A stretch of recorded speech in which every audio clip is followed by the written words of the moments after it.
dengan model pemilihan appointment ya, dengan standar merit system. Kalau bagaimana kalau di dalam standar election?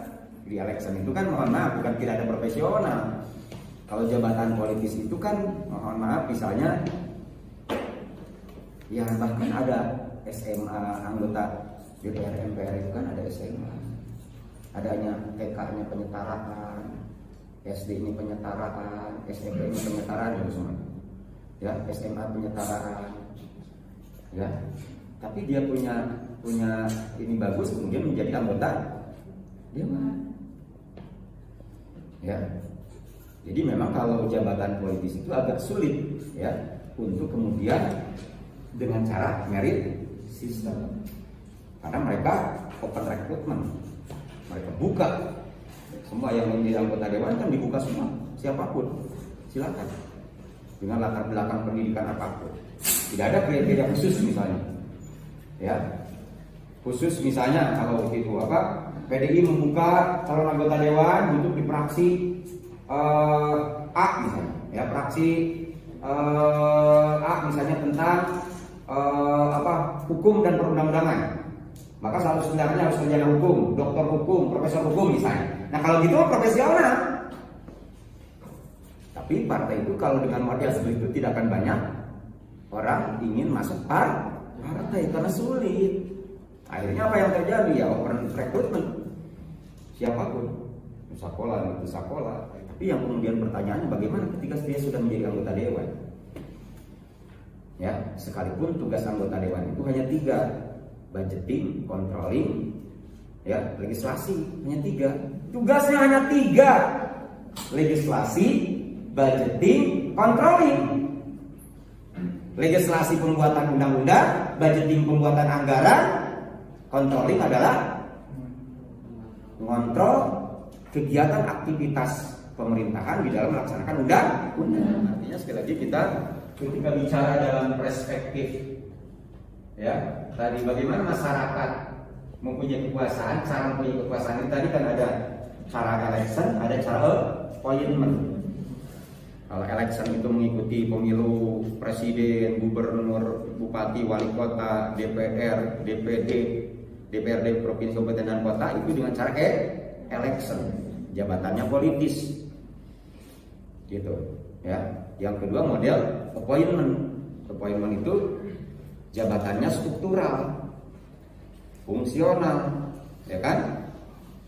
Modelnya bagaimana? Merit system, ya. Appointment itu kan penunjukan pengangkatan, tapi modelnya merit system atau sistem profesional. Nah ini yang kemudian juga kalau kita bicara tentang bagaimana masyarakat mempunyai kekuasaan, ada 2 cara tadi. Bisa dengan cara election atau appointment. Ketika kalian ingin jadi penguasa nanti, penguasa negara, ambil salah satu, apakah mau appointment atau mau election. Kalau election masuk partai, kalau mau appointment masuk PNS, harus diatur. Ya, kalau tidak, maka kemudian yang harus diantisipasi adalah gejala-gejalanya kekuasaan dalam masyarakat. Ini harus diantisipasi. Pasti ada satu yang berkuasa, pasti ada yang satu yang dominan. Kalau dua-duanya dominan, apa yang terjadi? Bentrok pasti. Matching saya dengan ini karena saya bisa memahami kekurangan ini menguasai kehilangan saya, baru bisa matching. Ya. Kalau saya dominan, maka dia pasti ikut. Kalau dia dominan, saya pasti ikut. Makanya dia matching kemana-mana gini bareng. Pasti begitu. Itu sifat manusia. Jadi kalau ada seesan 2 atau 3 orang, pasti ada yang satu dominan. Dalam perspektif kecil itu yang dikatakan sebagai gejala-gejala kekuasaan dalam masyarakat. Nah, bagaimana kalau misalnya kita bicara tentang dalam konteks kasus-kasus yang ada, ya? Gejala kekuasaan dalam masyarakat itu bisa diartikan salah satunya misalnya ingin, misalnya kebelet ingin jadi presiden, kebelet ingin jadi pemimpin negara, ya, sehingga menafikan yang lain. Saya yang paling besar, saya yang paling berhak, saya yang paling mampu, yang lain tidak. Ya, kita ambil contoh dulu misalnya begitu Habib Rizik datang dari Arab Saudi kan semua dinafikan sama dia, presiden tidak ada Indonesia.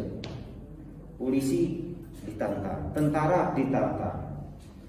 Sampai akhirnya kan dulu waktu Pangap ini jadi Pangdam Jaya, dia bawa panser, dia turunkan semua baliho-balihonya kan. Kemudian pernyataan dia, proses hukum polisi, ya, kemudian proses peradilan, kemudian masukkan penjara, selesai. Jadi gejala-gejala yang seperti itu harus ditertibkan oleh negara atas nama hukum, bukan kekuasaan. Karena di hukumnya Habib Rizik, karena dia melanggar undang-undang sebagai kesepakatan masyarakat Indonesia.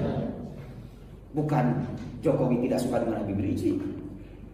Karena pasal dengan Jokowi itu duluan pasal, Anda lihat. Ya, bukan karena Jokowi ada, kemudian ada kasus Habib Rizik, kemudian Jokowi bikin pasal, kemudian dikenakan ke Habib Rizik, tidak. Ini bagaimana kemudian negara mengendalikan gejala-gejala kekuasaan, ya, dari masyarakat. Ini contoh, negara harus mengendalikan gejala-gejala ini, gejala-gejala kekuasaan dalam masyarakat. Kenapa ini harus dikendalikan? Karena kalau tidak dikendalikan maka kemudian akan timbul instabilitas.